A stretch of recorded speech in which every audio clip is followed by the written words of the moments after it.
takway. Mag-aadobo tayo ng takway with hipon.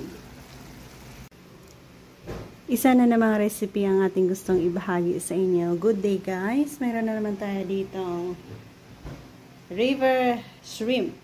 Kung tawagin dito sa amin, urang. So mayroon tayong yan. Kukunin na natin ang linisin natin. Tanggalan natin ang mga ganito para easy tayong makakuha ng natural broth ng ating or natural flavor ng ating hipon na yan. Yan ang isa sa masarap na hipon. Yan, mag-isa tayo na onion at garlic.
Naglagay tayo ng 2 pirasong kamatis.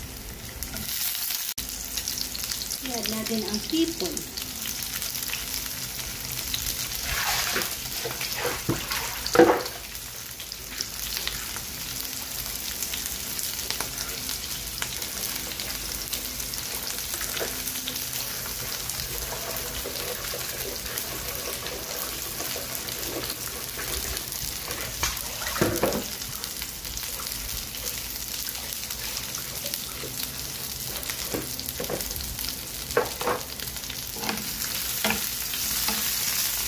Next yan, i-add natin ang ating takway.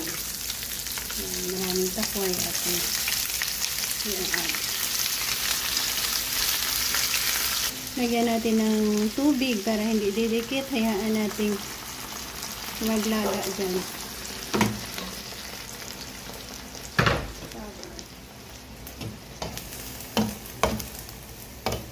Marami, pero once na maluto na ito, konti na lang ito. Yan, napalambot na natin. Mag-add tayo dyan ng oyster sauce. Next, oyster sauce natin. Vinegar.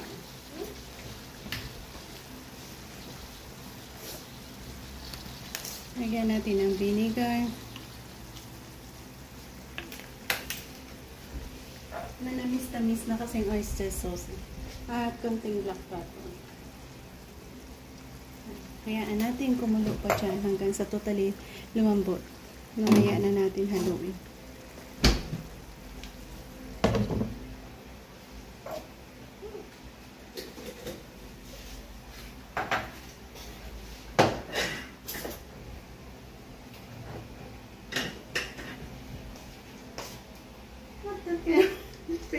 Anong face look pa yan?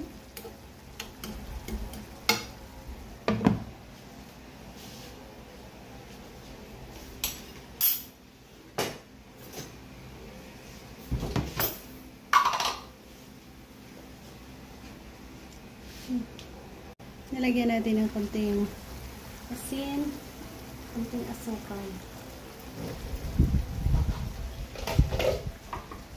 Siguro naman soft na ito. Ayan, malambot na nga. Pwede na natin haluin. Yan, dahan-dahan. Kailangan pa natin ipatulo ito ng husto.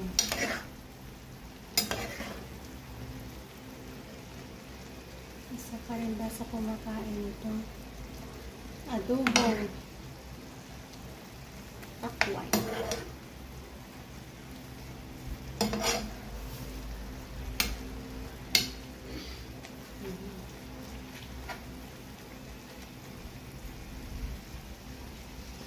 Dito na tayo mag-e-end. Thank you for joining me sa ating pag-adobo dito ng ating takway. Isa na naman ito sa masarap na recipe natin. Napakasarap. Kaibang